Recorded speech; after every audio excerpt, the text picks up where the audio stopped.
Gong the Kong, as Atari Archive encounters Coleco's debut VCS title, Donkey Kong.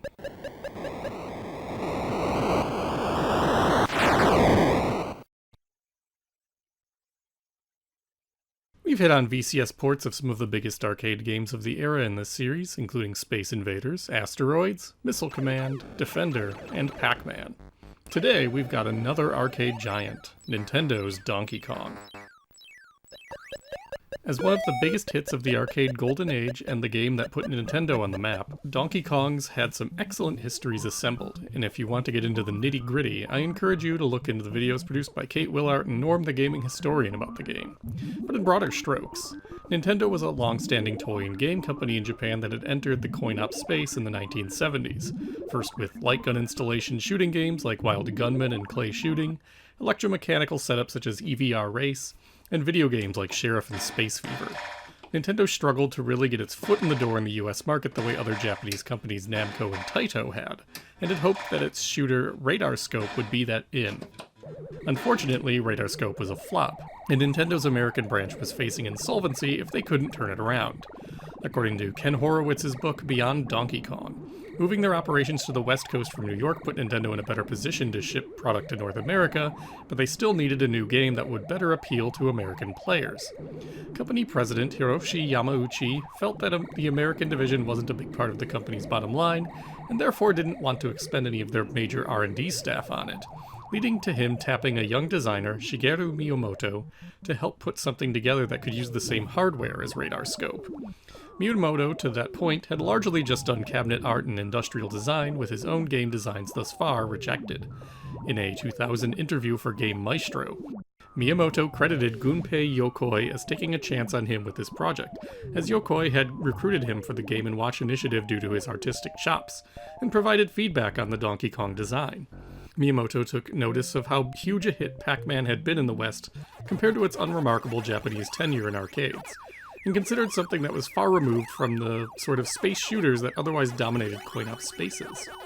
What he came up with was a game involving Popeye characters dubbed Popeye Beer Barrel Attack, but the hardware that he needed to use was unable to depict the cast particularly well, and therefore this effort was abandoned in favor of original characters around March 1981. Popeye became an original character, first known as Jumpman before being named Mario after the owner of Nintendo of America's Washington warehouse.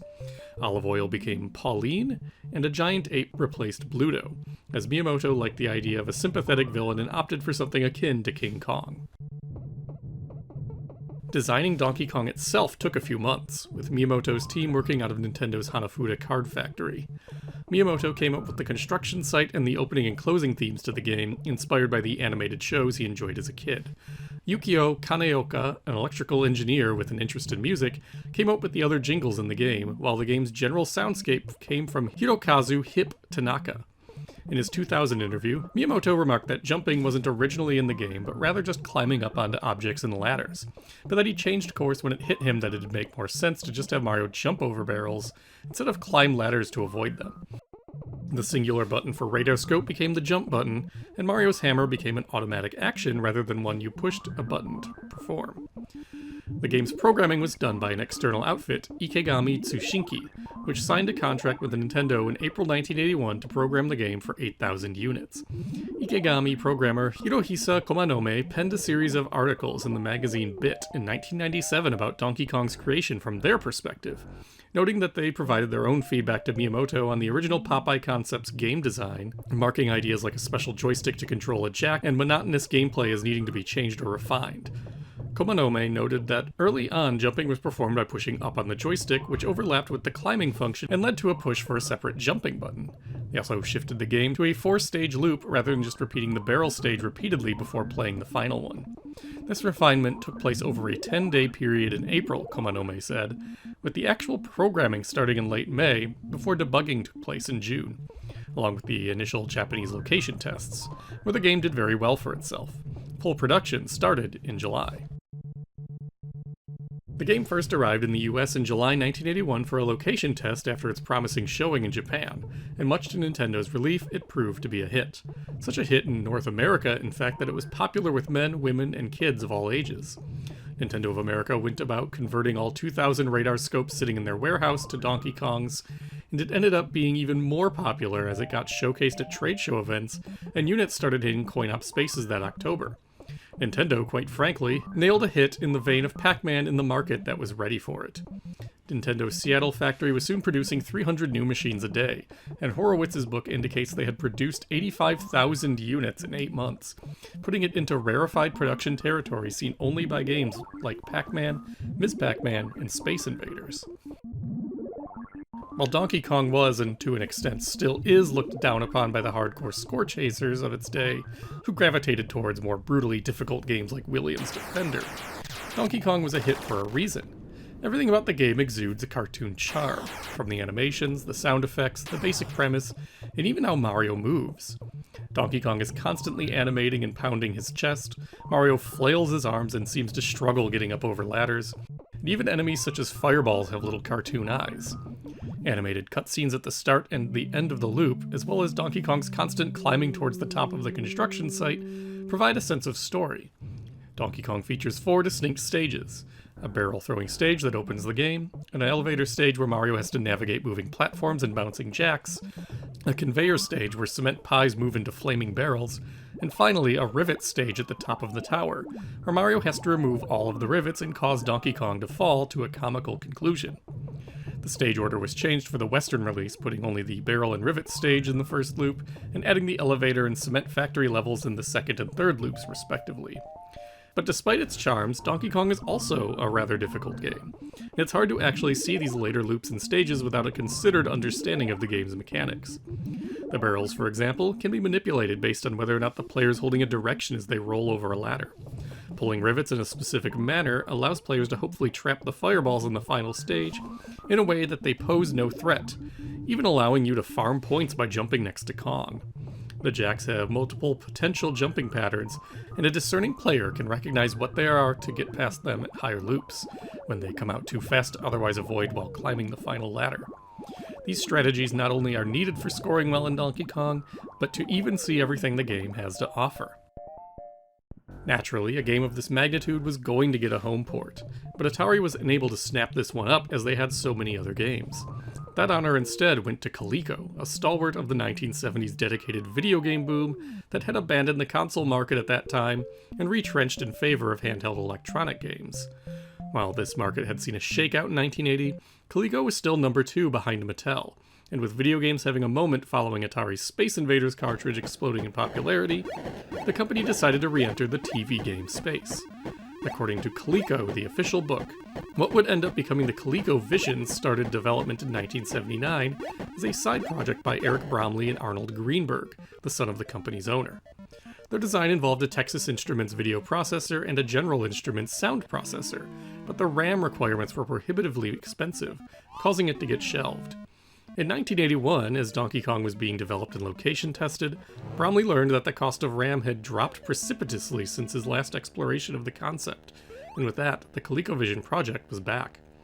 Bromley wanted to produce the most powerful console hardware on the market, capable of displaying and updating an entire screen at arcade resolutions. Coleco knew that they needed a game on par with Atari's Space Invaders to help move units, given Atari's utter domination of the console space, with nearly 80% of the market by itself. Coleco's head of licensing, Al Khan, started making deals with a slew of arcade developers for game rights for their impending platform, and with Donkey Kong's wild success, both Atari and Coleco were after it. In Coleco's case, they knew that this would be a big enough deal to be worth going toe-to-toe with the industry giant. While Atari negotiated unsuccessfully with Nintendo of America, Coleco went directly to Nintendo's Japanese headquarters.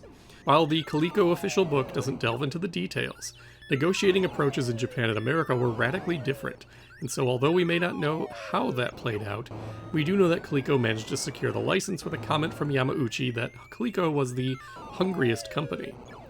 The contract was written up by Nintendo lawyer Howard Lincoln on Christmas Eve and signed by Bromley on February 1st, following Nintendo's review and sign-off in Kyoto.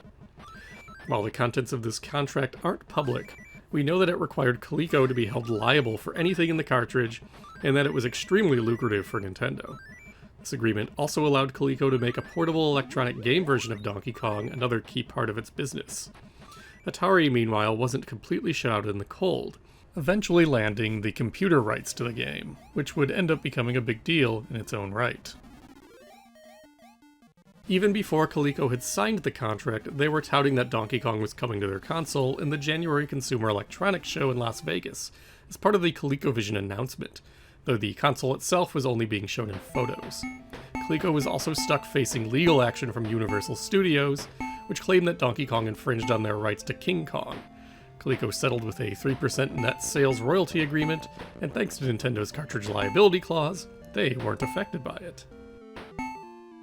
As the ColecoVision hardware was finalized in 1981, it became time to begin making games. Coleco didn't do any programming in-house, but rather had an arrangement with in-house game designers and artists. For arcade ports, a principal writer and editor studied the coin-op game itself, alongside the assigned designer to understand its appeal and how its rules worked. Once they understood this, they could design a conversion that worked within the ColecoVision's confines while also matching up with the arcade game as closely as possible. At the same time, an artist would redesign all the graphical elements for the console. Finally, once all these elements had been mapped out, they'd be outsourced to a programmer or a team of programmers to implement. When Coleco unveiled the ColecoVision in June, it included a notice on the box that Donkey Kong was the pack-in title, a substantial selling point at a time when Atari's pack-in remained 1977's Combat, based on the even older arcade titles Tank and Jet Fighter. The ColecoVision itself undermined Mattel's own selling point for the Intellivision that it had the best graphics and most sophisticated games on the market, something noted internally at Mattel as a problem, as the ColecoVision largely ate into its share of the market. The first units started reaching the initial test markets of Boston and New York around the end of July into early August, expanding into Chicago and Los Angeles over the following weeks, before becoming a national release in September. And Donkey Kong was front and center. Coleco's Donkey Kong has a reputation for being a pretty accurate rendition to the arcade, and while that may have been comparatively true in 1982, it definitely took its own liberties with the source material. Many of the elements are here. Visually it looks great, even if the playfield has been squished to account for the lack of vertical monitor. The sound effects and jingles are here, the basic play of the first two stages is here, even though there are some wonky hitboxes happening here with the hammer. While the Cement Factory didn't make it, the other three stages are all on the cartridge, with the elevator stage taking place after the Rivet one. Evidently, the ColecoVision couldn't handle the jacks, as they've now been replaced with more fireballs in an alternative design choice that seems particularly rough. But overall, it's recognizably Donkey Kong, and saw some absolutely glowing reviews. Electronic Games gave it the Archie Award for Best Solitary Game in January 1983, and gushed about it in a feature about Donkey Kong and Kong-alike games later in that same issue. Bill Kunkel and Arnie Katz also talked about it during their ColecoVision feature in Video Magazine, remarking that it practically looked like a cartoon in motion, and that it retains the essential play mechanics and routines. Logical Gamers reviewers found the game astounding and close to the arcade despite losing some bells and whistles and the conveyor stage. And Video Game Update praised its challenge, visuals, and sound design.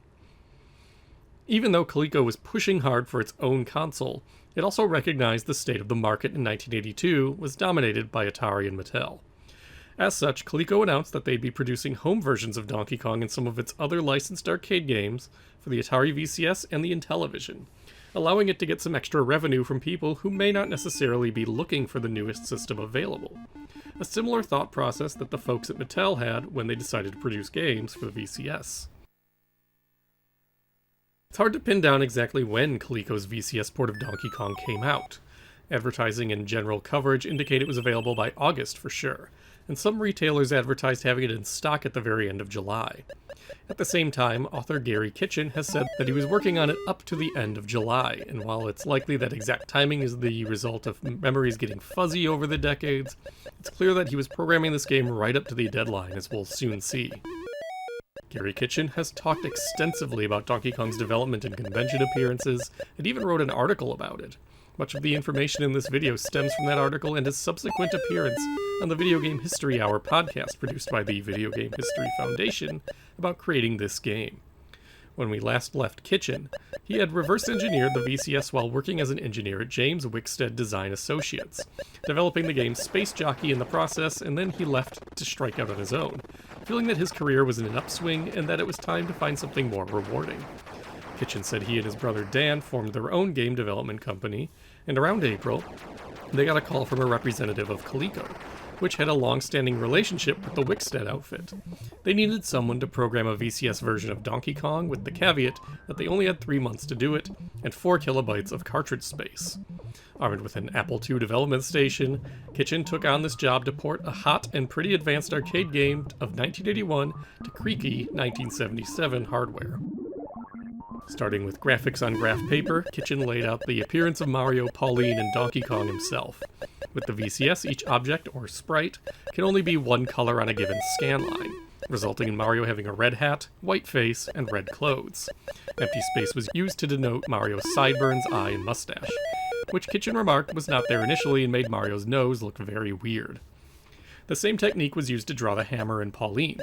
Donkey Kong, who Kitchen jokingly referred to as the Stay Puffed Marshmallow Man, is all one color. He attributed this to Kong being on the same line as Pauline and the player's life counter icons, and since something had to lose out, he figured it was best that it were Donkey Kong. That said, he added in his VGHH appearance, he felt like he could have still done Donkey Kong more justice. More difficult was the layout of the initial barrel stage itself. Kitchen said as originally programmed, each girder laid flat across the screen as seen in the rivet stage. This is because it takes less memory and fewer computer cycles to mirror or otherwise copy a playfield down the middle, using 80 pixels on each side. As it happens, while Kitchen was working on Donkey Kong, he was already thinking about what he'd be doing next and reached out to Activision. While Tom Lopez, vice president of product development, was dubious to his claims that he was a self-taught VCS developer on the East Coast, after Kitchen mentioned he was working on Donkey Kong for Coleco, Lopez flew out the next day to meet with him. Lopez saw the in-development version of Donkey Kong, was duly impressed, but mentioned that if Kitchen was with Activision, the girders would be slanted as they are on the arcade machine. It took about a week, but Kitchen figured out a way to make the girders slanted on the VCS by shrinking the horizontal space of the playfield, in essence recreating the vertical orientation of the arcade machine's monitor. By simply not drawing anything on the left or right sides of the screen, he was able to save enough cycles in memory that he could draw separate visual elements for each girder, allowing them to be slanted. This ended up being a factor for Kitchen's next job, working at Activision. Donkey Kong on the VCS is a very straightforward rendition of the arcade original. With only enough cartridge space for 2 levels, Kitchen wisely chose the 2 most players would be familiar with, the opening barrel stage and the final rivet stages, as they'd be the first 2 stages in the US version's game loop. The barrel stage requires Mario to work his way up the construction site towards Donkey Kong and Pauline, identified in the manual simply as Mario's girlfriend, which somehow still fails to reach the rarefied heights of Lady from the American cabinet. Kong, of course, is throwing barrels at Mario much as in the arcade game. As far as I can tell, there is no way to manipulate the barrels as in the arcade version, but there's also no fireball coming after you from the bottom of the screen. One of the hammers has also been excised, limiting your ability to farm points. Upon making it up to Pauline, the rivet stage begins. Again, like the arcade, your objective is to remove all the rivets from the girders holding up Donkey Kong's platform. The fireballs from the arcade game are here, though in this case they each are sliding around on their respective platforms rather than chasing you around. While not much of a threat in the first loop, as long as you play smartly and defensively, as you progress through the game they will turn around more often, making them more difficult to move around. One hammer also appears in the center of the screen, though once more it is really only useful for getting rid of one of the fireballs. And while there are ladders to the top of the screen, Mario can't actually climb that high, so you can't farm points off Donkey Kong as you can in the arcade game either. Once you finish the rivet stage, it loops back to the barrels, which now move down the ladders more often and can put you in a hard-to-evade positions. Your overall score is shown when you finish a stage or die, with it otherwise just showing you the time is slowly ticking down. There are no alternate game modes or even any functionality for the difficulty switches. What you see is what you get. And honestly, what you get is fine. If, like me, you're a huge fan of the arcade game, Donkey Kong on the VCS isn't going to satisfy your desire for a home version. But then nothing really does. Not the ColecoVision version, which reviewed well and was generally regarded as a great port, nor even Nintendo's own take on the Famicom and NES, first published in 1983. But Kitchen understood the most important elements to bring forward from those 2 stages were the pacing of the barrel stage and the randomness of the fireballs in the rivet stage. The game has its issues. Mario's hitbox is absolutely enormous. The hammer on the rivet stage is good for exactly 1 foe and otherwise just wastes time. and the lack of any kind of concluding animation on the rivet stage, while very understandable, is disappointing. But Mario looks like Mario, Pauline looks like Pauline, and you even get Donkey Kong beating his chest while you climb on the ladders. Kong's personality doesn't really make it through due to his limited animation and his visual design, but if you were a little kid in 1982 who liked Donkey Kong but didn't get to play it much, this was probably a fine, if a bit disappointing, home version. The lack of any kind of difficulty modifiers does make this package feel a little lean, which does hurt its replayability. Kitchen said in his VGHH podcast appearance that he very much wanted to include the other two arcade stages, the elevator stage and the cement factory. Doing so would have required an 8KB cartridge, which was technically feasible but more expensive to produce. The Greenberg brothers, who owned Coleco, didn't budge on this ask, however, noting that they knew Donkey Kong was hot enough that as long as the game wasn't garbage, they could sell every copy they could manufacture, and therefore there was no sense in increasing their production cost, and therefore cutting into their margins. Kitchen understood their decision and indicated he probably would have made the same call, adding that even if he had the cartridge space, adding 2 more stages within the 3-month development period would have likely been impossible anyway. VCS Donkey Kong is certainly a poorer experience for their absence, but it is hard to argue with those cold hard facts about game development, that time and money rule over everything. After all, how many of Apollo's games could have been improved if their development cycles weren't limited to a mere 6 weeks? And while Donkey Kong is a pretty poor imitation of its arcade brethren, what's there plays reasonably like it within the confines of the VCS hardware. This sentiment comes through in quite a few contemporary reviews. Electronic Fun with Computers and Games reviewed all 3 Donkey Kong ports, and of the Atari VCS version, they praised it as a laudable effort and a conversion given the antique hardware, with detailed graphics and responsive controls. Video Game Update did mark it and its Coleco counterpart as highly recommended, citing beautifully detailed graphics on Mario in particular. They wrote that its sound effects were good, though it wasn't as challenging as the ColecoVision version. That said, other reviewers made their disappointment clear. Lou Hudson, writing for the Fort Worth Star-Telegram, remarked that while it looks like Donkey Kong, it doesn't taste like Donkey Kong, losing a lot of what made the arcade game interesting without the opening and ending sequences, and particular audio cues of the original. Space Gamer critiqued it for lacking 2 screens, any kind of game options whatsoever, and the general uselessness of the hammers. The Logical Gamer crew were similarly disappointed in what had to be cut for this release, referring readers to other climbing games on the VCS for their fix. Much as Coleco expected, Donkey Kong was a massive success on the VCS. Garry Kitchen estimated that it sold around 4 million copies for Coleco, earning revenues of $100 million and solidly landing it as one of the best-selling third-party VCS games, if his information is right. Donkey Kong saw new life in the latter era of the VCS's time in stores. For the June 1987 CES show, Atari announced that it, alongside Q*bert, Venture, Zaxxon, Donkey Kong Jr., and Mousetrap, had been licensed out from original publishers Coleco and Parker Brothers for reissue.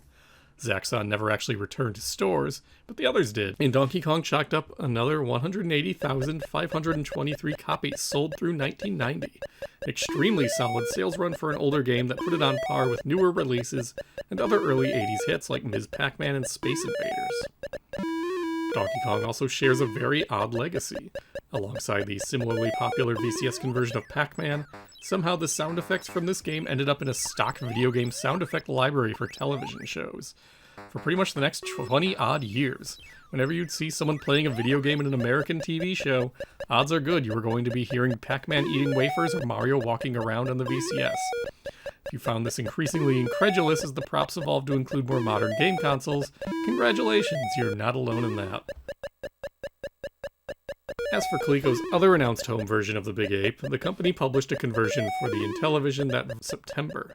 Donkey Kong ended up as both the first third-party game on the system and one that has, over the years, ended up becoming much maligned as one of the worst games on the Intellivision.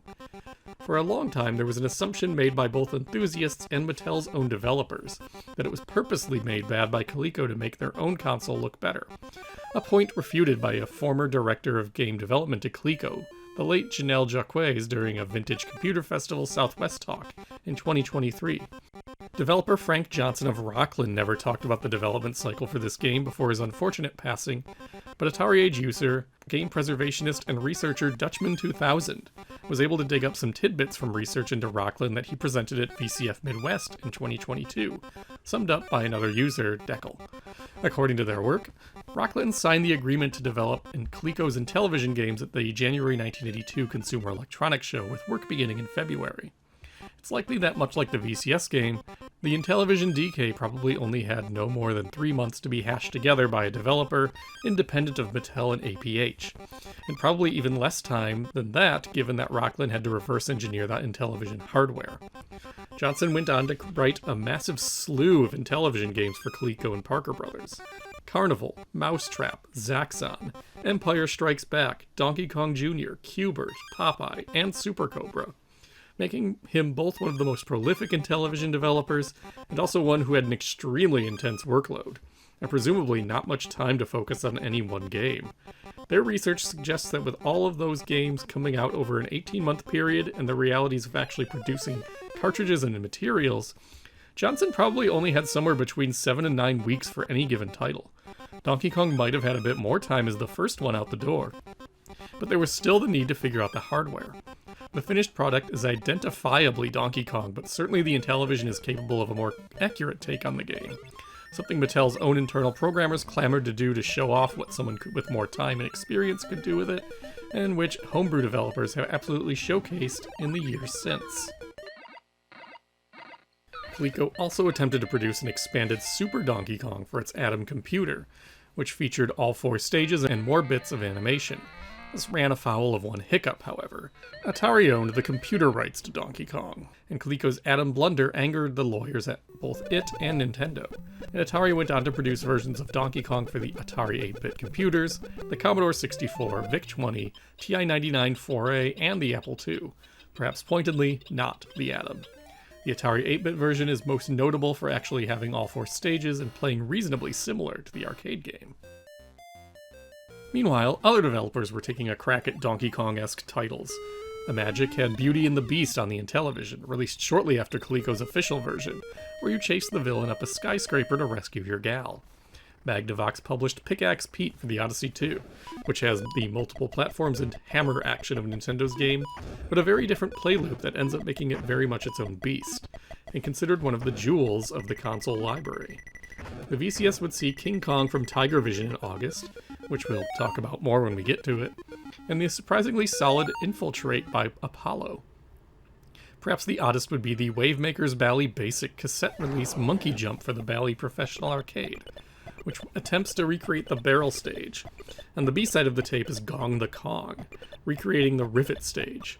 Both of these games were combined for a version that used the Blue RAM memory expansion, making for a more cohesive experience than either alone, though it's certainly a strange one due to the stiff movement and Monkey Jump essentially being turned into a dot collection platformer. Donkey Kong was a huge deal for Nintendo, Coleco, the VCS, and for Kitchen himself.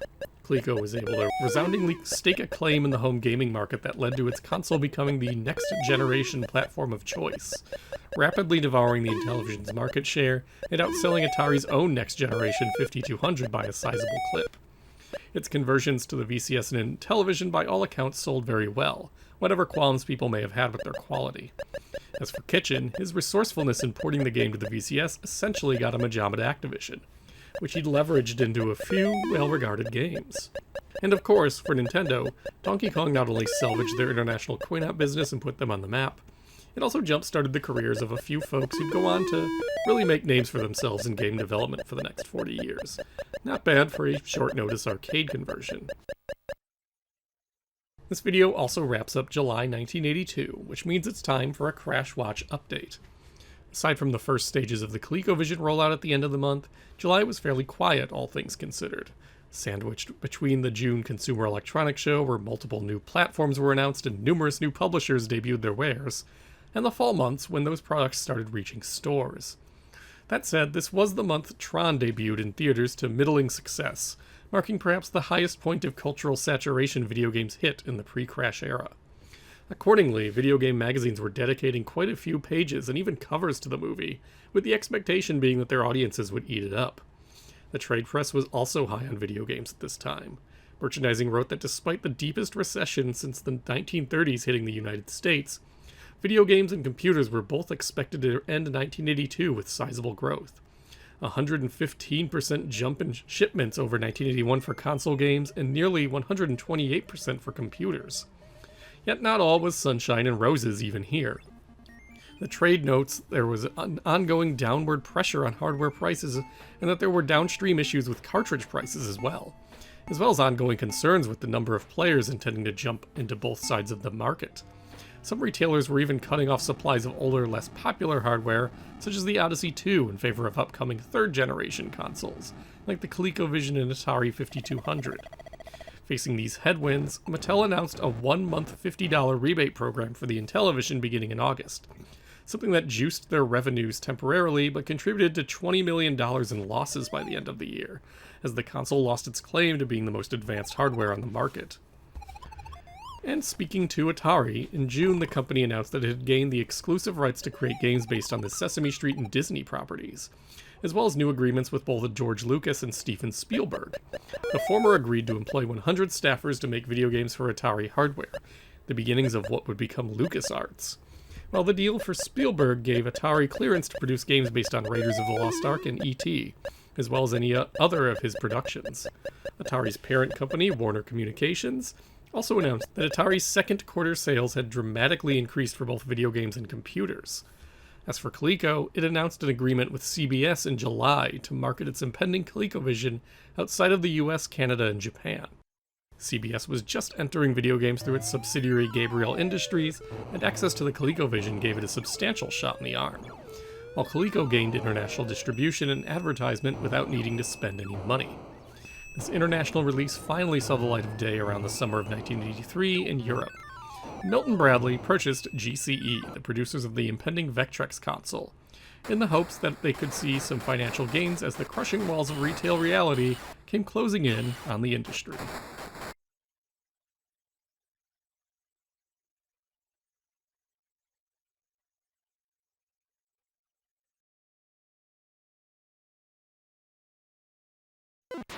Next time, have a nice day.